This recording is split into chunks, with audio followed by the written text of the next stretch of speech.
Bom dia, irmãos, graça e paz. Hoje nós vamos, com a graça do Senhor, nós não vamos hoje fazer um estudo, continuar o nosso estudo na Confissão de Fé, mas eu quero compartilhar com os irmãos aqui uma meditação que algum tempo atrás eu já havia até trazido de terça-feira pela manhã, de uma maneira um pouco mais resumida, né, naqueles encontros que nós estávamos tendo pelas terças de manhã e estão suspensos agora por conta da reforma, da nossa reforma aqui no templo. É um texto que tem mexido muito comigo, não só esse texto específico que a gente vai tratar hoje, que é o Salmo 123, mas pelas manhãs eu tenho tentado trazer algumas meditações para os irmãos nos cânticos de romagem. O que são os cânticos de romagem? São salmos que estão ali na nossa Bíblia a partir do Salmo de número 120 até o Salmo de número 134, só para situar os irmãos, né? Esses salmos que estão ali do Salmo 120 ao 134 são chamados de salmos de romagem, ou salmos de peregrinação, ou salmos dos degraus. E eles eram salmos que eram utilizados, que eram cantados especialmente, eram canções mesmo, que eram cantados pelo povo de Israel, quando no Antigo Testamento, na época ainda que eles adoravam no templo ou no tabernáculo, eles precisavam sair de suas casas anualmente para participar das grandes festas que ocorriam lá em Jerusalém. Então, nós sabemos que no Antigo Testamento, todas as celebrações, as grandes celebrações, elas eram centralizadas em Jerusalém. E as pessoas precisavam se dirigir até lá. Pelo menos as três grandes festas, nessa época do ano, todo o povo saía de suas casas, todos aqueles que podiam, saíam de suas casas, de suas vilas, e se dirigiam até Jerusalém.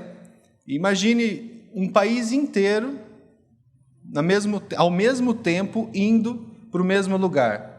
Eles haviam já naquela época algumas vias que levavam até Jerusalém, então todo o povo acabava se encontrando nesse caminho.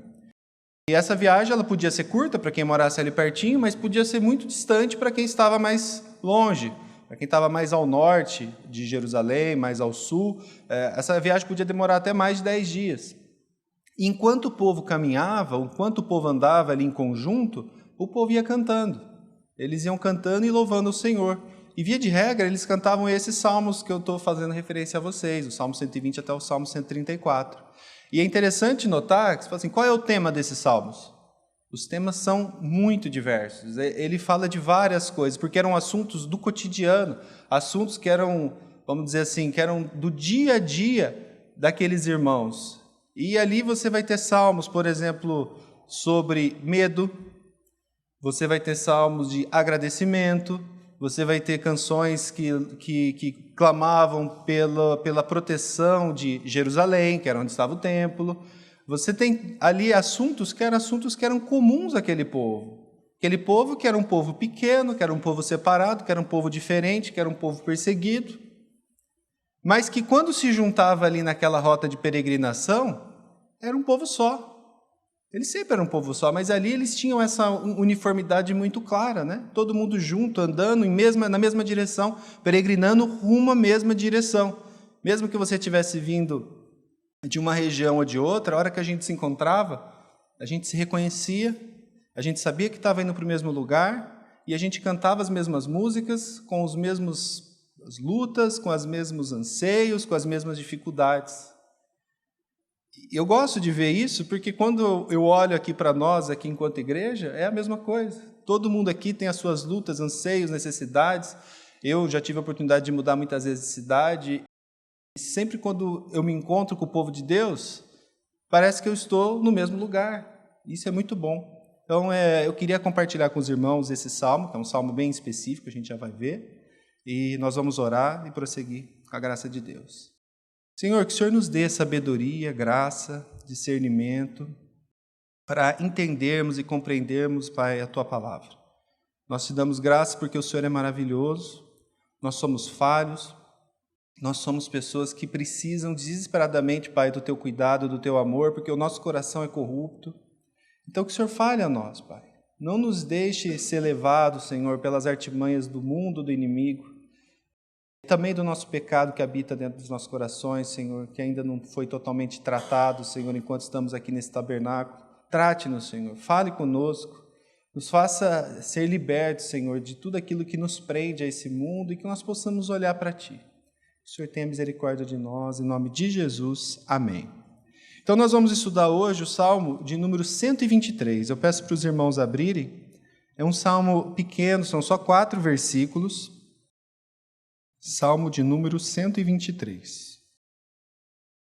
Eu vou ler e peço para os irmãos acompanharem nas Bíblias de vocês.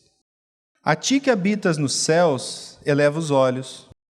Como os olhos dos servos estão atentos às mãos dos seus senhores, e os olhos da serva à mão da sua senhora, assim os nossos olhos estão atentos ao Senhor nosso Deus, até que tenha compaixão de nós. Tem compaixão de nós, Senhor, tem compaixão, pois estamos saturados de tanto desprezo. A nossa alma está saturada da zombaria dos arrogantes e do desprezo dos soberbos. Então, queridos, fazendo uma leitura aqui rápida, vocês viram um salmo pequeno, um salmo que dá para a gente meditar bastante. Eu quero que os irmãos meditem nele depois também, durante o dia de hoje, durante a semana.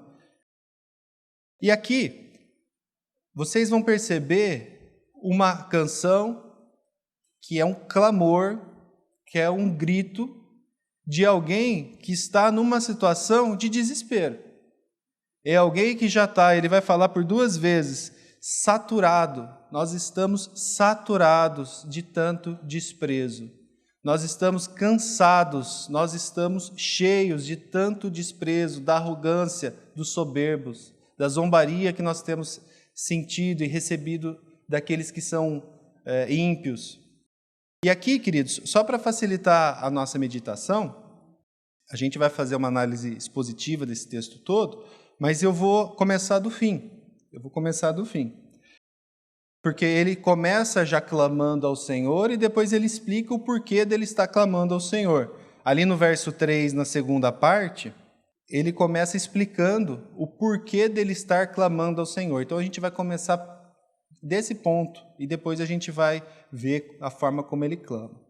A afronta dos ímpios. Aqui ele vai dizer o que para o Pai? Estamos saturados de tanto desprezo. A nossa alma está saturada da zombaria dos arrogantes e do desprezo dos soberbos. A palavra saturado, irmãos, a gente conhece aqui do nosso dia a dia, a gente usa muitas vezes, e algumas outras versões vai trazer uma outra tradução, né? Vai falar de sobremodo fartos. Então, o que é uma pessoa que está farta, por exemplo? Você come demais e você ficou cheio, você está no limite. A palavra saturado significa basicamente isso, é alguém que está no seu limite. É aquele copo que já está até a borda e mais uma gota vai fazer com que ele transborde. Então, alguém que está farto, alguém que está saturado, é alguém que já está no ápice da sua capacidade de suportar. Ele está prestes a quebrar, está prestes a transbordar. Mas ele está cheio do quê? E aqui ele vai falar, de uma maneira bem clara para nós, do desprezo. E o desprezo, queridos, é algo que é uma palavra que é muito comum para nós, a gente usa, a gente escuta, a gente fala, mas às vezes, eu particularmente, aqui meditando nesse texto, talvez eu fiquei pensando quanto que a gente acha que parece que é algo pequeno o desprezo. Desprezar alguém ou ser desprezado por alguém. Quando a gente é desprezado, a gente não acha pequeno, porque ser desprezado é uma das maiores dores que a gente pode sentir. Agora, o desprezo em si, pense comigo nessa palavra. O que é prezar? Vamos pensar o contrário. O que é prezar alguém ou algo? É você ter consideração por aquilo. Então, quando eu prezo essa reunião, quando eu prezo um irmão, quando eu prezo um bem que eu tenho, isso significa que eu levo aquilo eu tenho aquilo em alta consideração.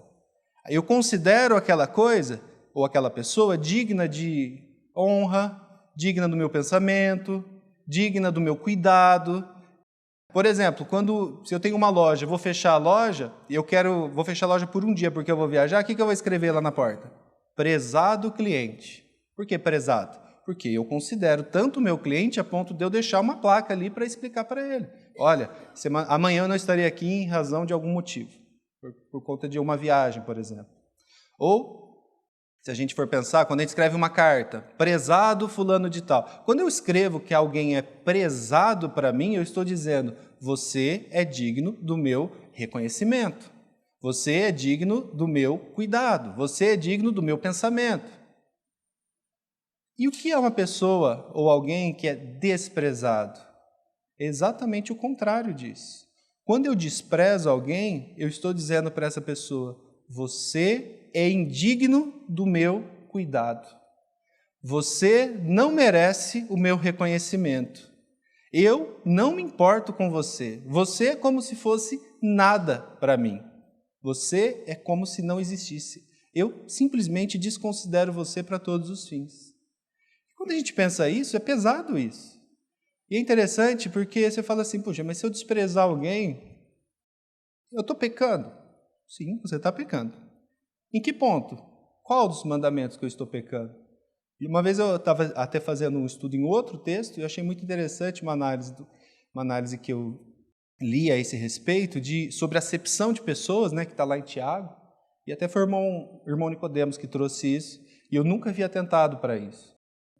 Quando a gente vai falar de não matarás, não tirarás a vida de alguém, nós aprendemos com o nosso Senhor Jesus Cristo que matar alguém não é simplesmente tirar a vida, mas também você ter o desejo de tirar a vida de alguém. Você odiar alguém, por exemplo, já é por si só matar alguém. Queridos, você desprezar alguém, nesses termos que eu trouxe, é você ir além de querer matar alguém. É você simplesmente já considerar aquela pessoa morta para você. Você já matou ela. Você já está tratando ela como se ela fosse um cadáver. Por isso que a gente sofre tanto quando a gente é desprezado. E por isso que é tão terrível desprezar alguém. Todos nós aqui, cristãos ou não, inclusive os ímpios, são criaturas de Deus, criadas à imagem e semelhança deles, e nós não temos o direito de desprezar ninguém. O Senhor nosso Deus, ele tem o poder para fazer o que ele quiser. Ele pode sim eleger para reprovação ou eleger para salvação. Eu e você não. Eu e você não. Então o nosso dever é amar a todos, é pregar o evangelho a todos, esse é o nosso dever. Então, aqui nós estamos olhando para alguém que chegou num ponto e que estava sendo tão desprezado e que ele não estava mais aguentando, ele não conseguia, ele não estava aguentando mais. Ele chega ao ponto de gritar, clamando ao Senhor, Senhor, eu estou farto. As pessoas têm zombado de mim. As pessoas são arrogantes, elas têm me tratado mal. Eu não aguento mais isso. E aqui, meus irmãos, isso aqui a gente crê que são palavras verdadeiras de alguém que estava passando por isso. Isso, meus irmãos, todos nós aqui podemos e muito possivelmente iremos passar por isso. E sabe por que eu sei disso? Porque o nosso Senhor, ele nunca nos enganou a esse respeito. Eu peço para os irmãos abrirem lá em João capítulo 15. O nosso Senhor, ele nos avisou que isso aconteceria comigo e com você. Que nós, cristãos, estaríamos sim sujeitos a ser desprezados, a ser perseguidos, a ser atacados pelo mundo. E existe um motivo para isso. Existe um motivo para isso. E a gente vai ler João capítulo 15, a partir do verso 18, depois a gente vai passar um pouquinho lá no capítulo 16. Nosso Senhor disse assim: Se o mundo vos odeia, sabei que primeiro do que a vós outros me odiou a mim. Se vós fosseis do mundo, o mundo amaria o que era seu. Como todavia não sois do mundo, pelo contrário, dele vos escolhi, por isso o mundo vos odeia. Lembrai-vos da palavra que eu vos disse, não é o servo maior do que o seu senhor. Se me perseguiram a mim, também perseguirão a vós outros. Se guardaram a minha palavra, também guardarão a vossa. Tudo isto, porém, vos farão por causa do meu nome, porquanto não conhece aquele que me enviou. Tenho-vos dito estas coisas, agora no 16, tenho-vos dito estas coisas para que não vos escandalizeis. Eles vos expulsarão das sinagogas. Mas vem a hora em que todo o que vos matar julgará com isso tributar culto a Deus. Isto farão porque não conhece o Pai, nem a mim. Ora, estas coisas vos tenho dito para que, quando a hora chegar, vos recordeis de que eu vos disse. Vocês percebem como o Senhor Jesus já nos avisou que isso iria acontecer? E aqui, qual é o motivo pelo qual você, cristão, será afrontado pelo mundo? O motivo é porque você está andando na contramão do mundo. O nosso Senhor não foi perseguido? Sim, foi perseguido. Se ele for perseguido e se eu e você imitarmos ao nosso Senhor, naturalmente o que vai acontecer conosco? Ser perseguido. Eu gosto de pensar, isso é uma ilustração para mim, que eu uso para mim mesmo, assim, em relação ao mundo. O mundo eu falo enquanto esse sistema maligno em si.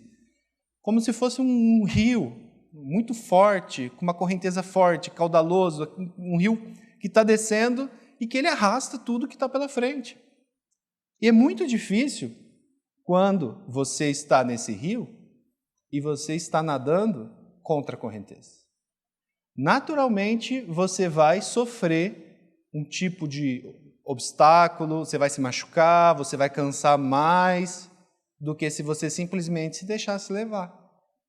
O fato é que não dá para você simplesmente ficar parado. Se alguém aqui tentar boiar num rio com uma correnteza forte, em pouco tempo você vai perceber que você já está lá embaixo. Aqui é necessário que nós estejamos, sim, nadando contra a correnteza. Só que se isso acontecer, se você fizer isso, naturalmente você vai encontrar obstáculos. É basicamente isso que o nosso Senhor está falando. Tome cuidado, entenda isso. Onde que está escrito que nós teríamos uma vida tranquila, fácil, calma aqui nesse mundo? Nosso Senhor nunca disse isso. E Ele poderia até ter orado para que o Senhor, Pai, nosso Pai, tirasse-nos do mundo, mas Ele não fez isso. O que Ele orou? Eu não peço que os tire do mundo, mas que os livre do mal. Então, o nosso papel é continuar aqui nesse mundo e ser sal e luz aqui. E sabendo que Ele está no controle de tudo e Ele que nos capacita, inclusive, a nadar nesse rio terrível e que tenta nos arrastar cada vez mais para longe. Quem que vai te capacitar a isso? Ele. A hora que você tentar fazer isso pelas suas próprias forças, você vai falhar miseravelmente. Mas Ele é bom e Ele faz com que permite que você falhe, exatamente para que você reconheça que a força não pode vir de você, tem que vir dele mesmo. Então, assim, queridos, eu quero só pensar em algumas aplicações, a gente já vai aplicando já conforme a gente for lendo esses trechos que a gente está lendo, tá? Primeiro ponto, perseguição para quem teme a Deus é normal. Ser desprezado para quem teme a Deus é normal. Se você está passando por isso, não creia que você é a primeira pessoa a estar passando por isso. Não ache que Deus te abandonou. Não ache que está acontecendo alguma coisa diferente. Se você olhar por toda a história da igreja, isso é algo que tem acontecido com muita frequência. O Senhor permite, às vezes, momentos de refrigério? Permite. Mas é absolutamente normal para os filhos de Deus passarem por isso. Essa teologia de que quem ama a Deus, quem faz aquilo que Ele pede, vai receber prosperidade, dinheiro, saúde, bênção sem fim, isso é uma mentira inventada há pouquíssimo tempo. Quer dizer, acho que já existia, mas de uma maneira tão sistematizada, é uma coisa bem recente. Mas isso não está na Bíblia. Então não cobre o Senhor de algo que Ele mesmo não prometeu. Isso é coisa que homens têm prometido. A palavra do Senhor nos ensina que, de fato, no mundo tereis aflições. Então, o primeiro ponto é esse. O segundo, às vezes você pode olhar essa ilustração e olhar essa situação que eu trouxe e falar, olha, acho que você está exagerando, Danilo. Porque eu me converti já há alguns anos e nunca tive problema nenhum com nada. Continuo fazendo tudo igual, os mesmos amigos, nunca ninguém falou nada, está tudo igualzinho, eu não sinto diferença nenhuma de antes e agora, está tudo muito bem. Cuidado, irmão. Nosso Senhor, Ele nos avisou que se nós obedecêssemos a Ele e andássemos segundo Ele, o mundo que jaz no maligno se colocaria contrário a nós. Então, talvez, se você está tendo uma jornada muito tranquila, muito leve, muito boa, não que a gente tenha que ter uma vida má, não é isso, irmãos, não me entendam mal. Mas se você não está tendo confronto algum com nada, com ninguém, a tempo algum, analise-se. Verifique se de fato houve uma mudança de coração e posteriormente uma mudança de procedimento na sua vida? Ou você está simplesmente nadando a favor da correnteza? Porque se você nadar a favor da correnteza, efetivamente o que vai acontecer? Não vai ter confronto, não vai ter obstáculo, você vai estar indo. O problema é para onde você está indo. Porque esse rio está indo para um lugar, e a gente sabe qual que é. É o lugar de perdição. E o terceiro ponto só. Verifique também, querido, o motivo pelo qual, se você está passando por tribulação, desprezo, por perseguição, o motivo pelo qual você está passando por isso. Porque muitas pessoas estão passando por tudo isso, não porque têm obedecido ao Senhor, mas pelo contrário, porque têm desobedecido ao Senhor. Então, se você é uma pessoa que é mentirosa, que é grosseira, que é zombadora, que é indigna de confiança, que empresta e não paga, que gasta mais do que deve, aí de repente você vai pedir dinheiro para alguém fala, não, eu não vou te dar porque você é uma pessoa que é má pagadora, é a pessoa, Senhor, tenho sido desprezado pelo teu nome. Não, você não está sendo desprezado pelo nome do Senhor. Você está sendo desprezado e perseguido como uma consequência pelos seus próprios atos. Então, não confunda as coisas. Aquele que está simplesmente colhendo um mau fruto de uma semente muito ruim, não coloque essa culpa no Senhor, mesmo que você seja membro de igreja. O que você precisa fazer aí é se arrepender, aceitar as consequências do seu erro e, na medida do possível, tentar resolver isso. Bom, então aqui a gente chegou num ponto complicado, né? Porque parece que eu só trouxe notícias ruins, né? A palavra do Senhor já deixa claro para nós que é normal passar por tribulação. Isso pode acontecer com o mais fiel dos crentes e, para quem conhece a história da igreja, percebe que isso aconteceu com os mais fiéis dos crentes. Né? A maior parte deles, muitos deles foram perseguidos, alguns foram mortos por isso. Mas o que eu faço então? Eu estou aqui desesperado, meu copo está no limite. O que eu tenho que fazer? Aí, queridos, a gente vai olhar para o texto e vai perceber o que o salmista fez e nós vamos fazer exatamente a mesma coisa que ele fez. A gente vai olhar para o lugar certo. E aí a gente vai lá para o verso de número 1. A ti que habitas nos céus, eu elevo os olhos. A ti que habita nos céus, eu elevo os olhos. Preste atenção nisso. Esse salmista, ele está falando, eu não aguento mais, eu não estava aguentando mais, mas daí o que ele fez? Ele parou e a palavra é maravilhosa nos detalhes. Né? O Espírito Santo poderia ter inspirado a pessoa que escreveu, a gente não sabe quem escreveu esse salmo, poderia ter inspirado e a ele a dizer assim, a ti que habita nos céus, que nós sabemos que é o nosso Senhor, eu olho. Isso seria suficiente para nós, mas ela tem o cuidado de colocar o quê? Eleva os meus olhos. Elevar é o quê, irmão? Olhar para cima. Se esse irmão teve que olhar para cima, isso significa que antes dele ter essa atitude, o que ele estava fazendo? Não olhando para cima. Ele estava olhando para as circunstâncias do mundo, ele estava olhando para as coisas daqui, mas houve um momento que o Espírito Santo agiu ali na mente daquele homem, no coração daquele homem, e fez ele fazer o quê? Olhar para cima, olhar para o alto, olhar para o Pai. E aqui, queridos, está a chave para a gente passar por essas lutas e tribulações e desprezo e arrogância e zombaria e perseguição e seja lá o que for. O foco, vamos dizer assim, a resposta para isso nunca teve em a gente tentar fazer acabar com todos os nossos inimigos. Vamos destruir então nossos inimigos que vai resolver o problema. Vamos ter muito dinheiro e a gente vai ficar muito poderoso e vai resolver o nosso problema. Vamos tentar procurar os melhores médicos e sarar as nossas doenças e vão resolver nossos problemas. Nunca foi esse, e isso por si só não vai tratar efetivamente aquilo que nós precisamos ser tratados. O que a gente tem que fazer é aprender a agir de maneira adequada. E agir de maneira adequada, seja em meio da tribulação, seja antes da tribulação vir, é ter os nossos olhos sempre onde? No alto, no Pai, naquele que é o nosso guardador. Um outro cântico de romagem vai falar isso, o cuidador de Israel. Ele que nos guarda, é o nosso guardador. Então, esse deve ser o nosso olhar. A fonte do nosso refúgio, a fonte do nosso descanso, nunca esteve nas coisas. Nunca esteve em tentar resolver as coisas aqui. Não era assim lá para os peregrinos que estavam rumando até Jerusalém, não era assim na época de Cristo e não vai ser assim agora. Nós vamos continuar andando e caminhando aqui nesse mundo, como peregrinos que somos. No nosso caso, a gente já não está rumando até Jerusalém, como aquele povo estava, mas a gente está rumando para onde? Para Jerusalém Celestial. Todos nós estamos, nós somos peregrinos aqui. E enquanto os nossos olhos estiverem no nível aqui, olhando para as situações do mundo, para as coisas do mundo, para aquilo que está acontecendo aqui, isso está tirando totalmente o nosso foco principal, você vai cansar, você vai desesperar. Porque você não foi feito para isso. Você foi feito para olhar para o alto. E aí eu queria que vocês abrissem, irmãos, Colossenses capítulo 3. Nós vamos ler do verso 1 a 4.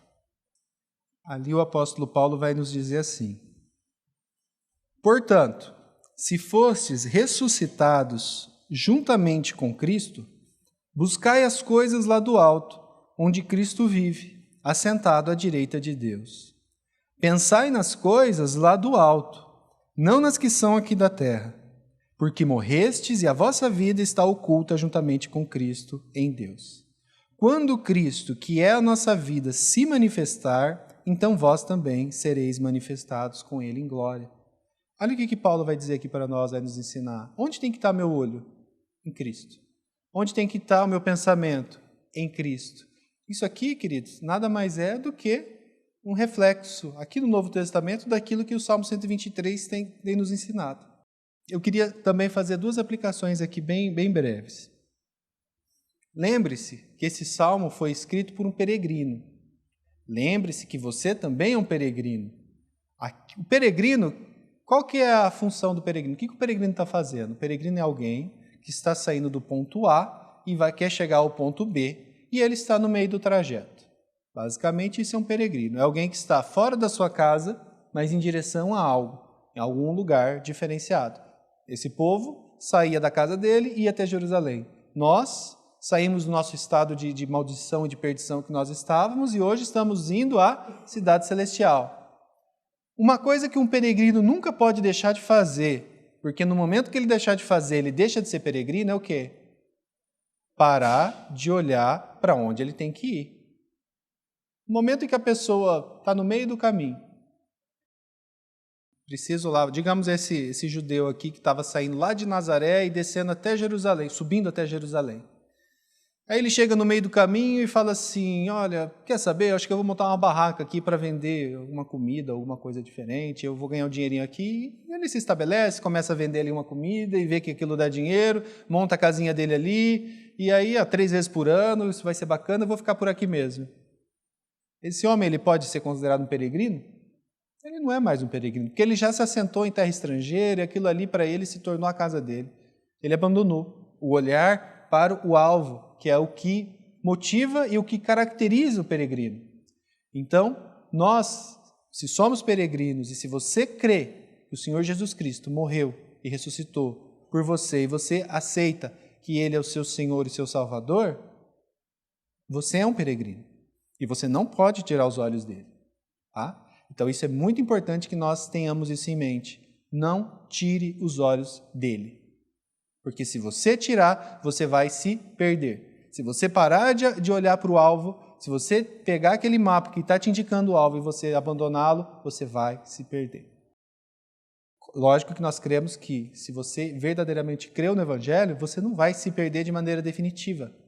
Mas, agora até fazendo uma referência a um livro maravilhoso, que quem não leu tem que ler exatamente sobre esse assunto, que é O Peregrino, do John Bunyan, lá a gente percebe isso. Se você pegar no comecinho do livro, ele fala assim, eu vou ver se no final ele vai se salvar. Eu já vou dar o spoiler aqui, lá no final ele se salva. Ele é salvo, o peregrino, o cristão, ele é salvo. Mas se vocês lerem o livro todo, vocês vão perceber que todas as vezes que ele parou de olhar para o alvo e ele saiu do caminho, ele sofreu por isso.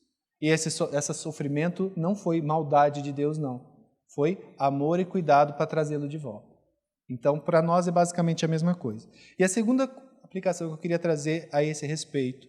Isso daqui não quer dizer, irmãos, E não deve ser isso. Não me entenda, eu fiquei com receio de alguém entender mal aqui.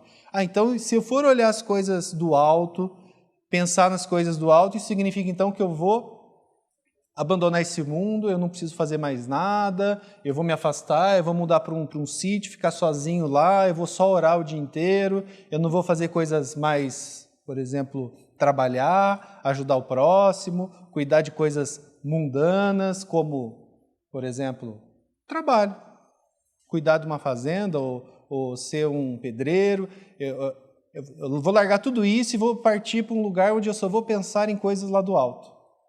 Se você lesse só Colossenses 3, talvez você poderia ser erroneamente ser tentado a pensar que era isso que o Senhor queria para você. Mas não é.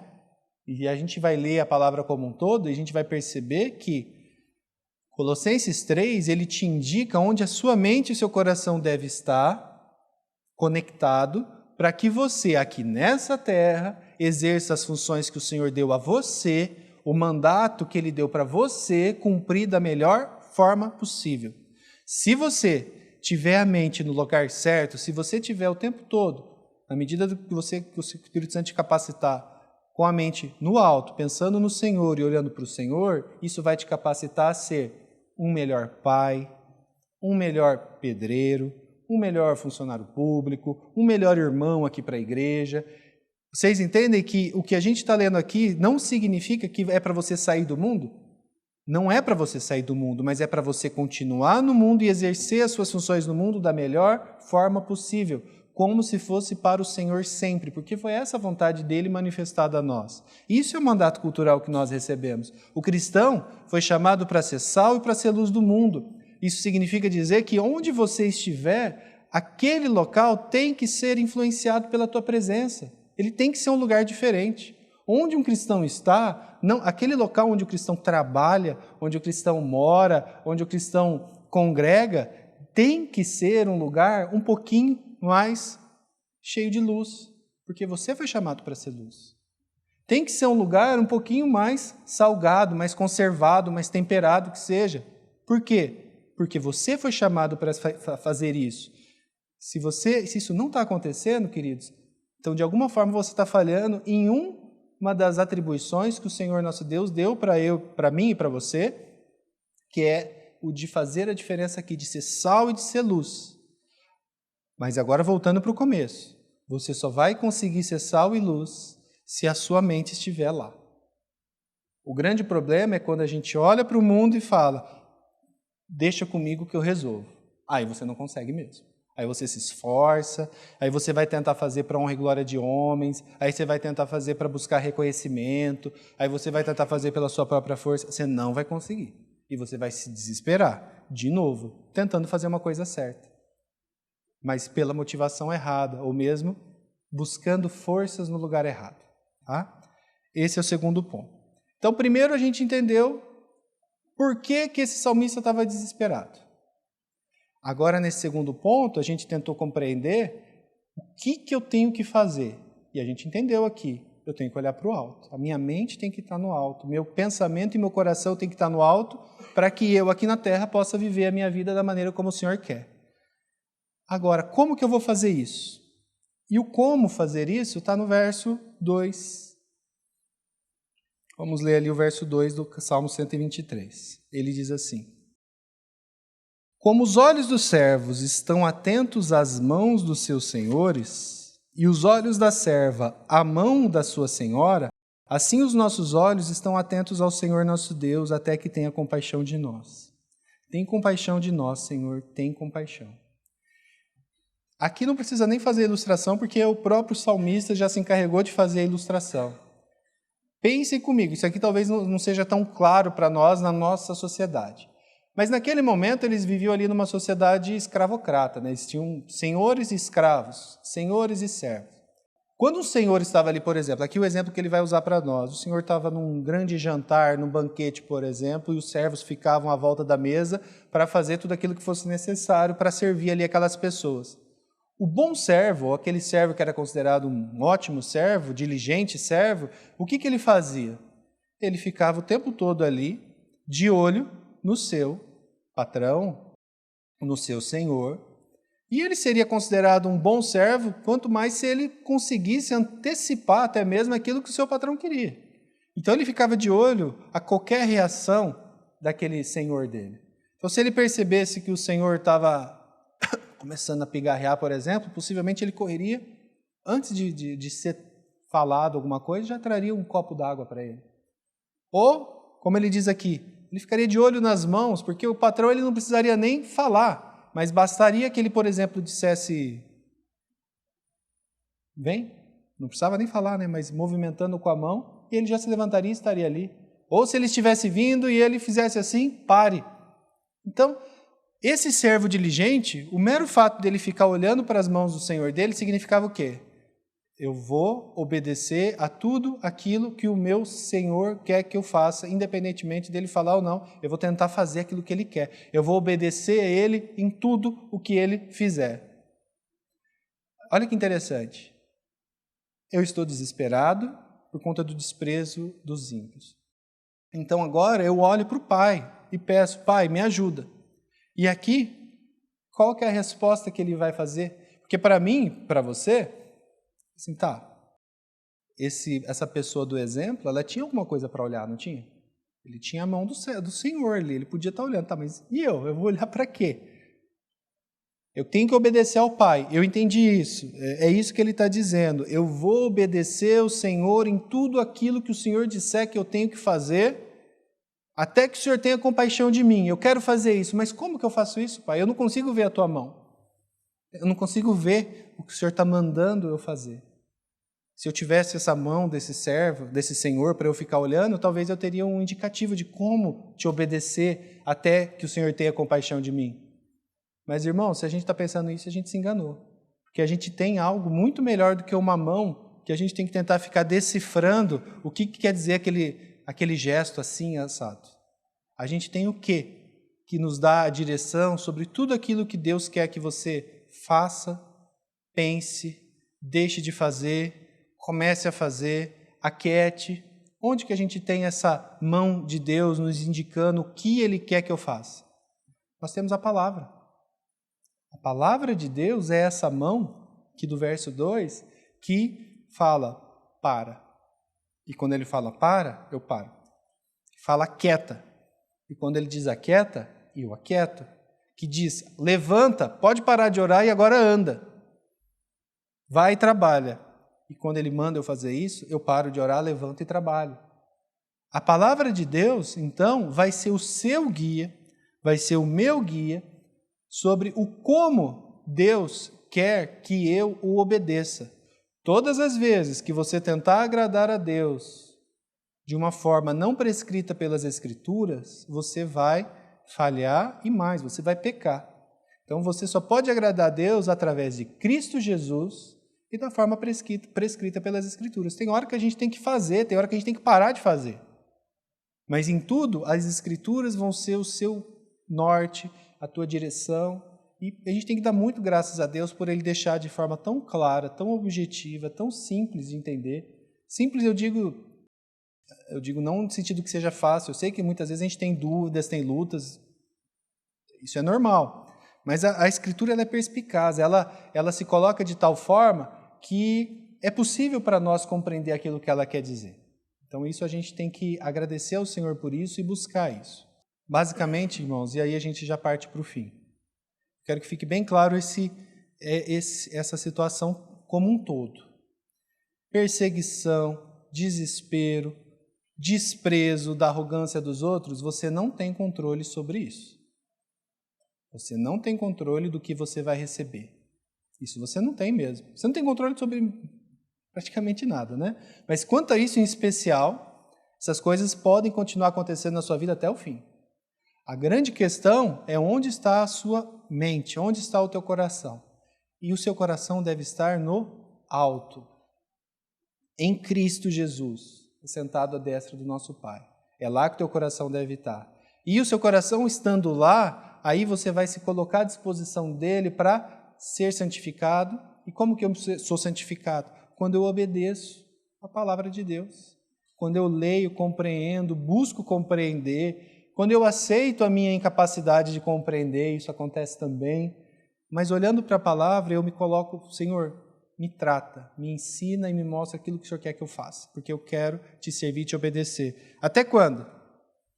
Até que o Senhor tenha compaixão de nós. Tem compaixão de nós. Tem compaixão. Esse deve ser a nossa busca.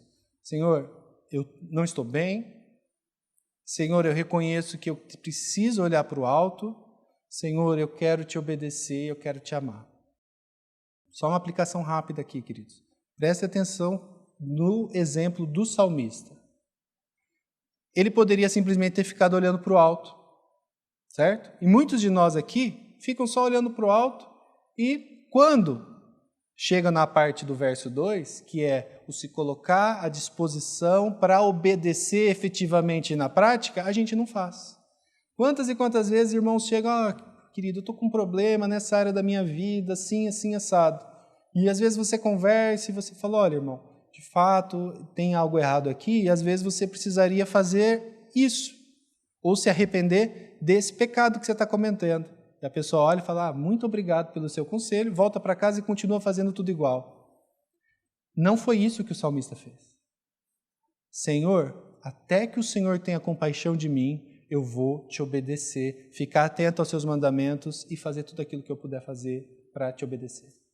Nós sabemos que essa força não vem de nós, toda vez que você tentar fazer pela sua força, você não vai conseguir, mas nós sabemos que Ele capacita. Ele não rejeita um coração compungido e contrito. Nós sabemos que Ele não rejeita aqueles que pedem por sabedoria, porque tudo isso são promessas dEle. Então, queridos, que a gente possa, nos nossos corações, assim, ter isso muito claro. Saber que as lutas virão, mas saber que você não precisa ser escravo das lutas. Você pode estar com a mente no lugar certo. Estando com a mente no lugar certo, queridos, a gente vai poder passar por essas lutas e tribulações, olhando sempre para o foco, olhando sempre para a cidade celestial, e com certeza a sua peregrinação aqui, a minha peregrinação aqui vai ser muito mais tranquila, calma, não porque as lutas pararam, mas porque a gente está capacitado por Ele. As lutas não vão parar, não. Ninguém prometeu isso.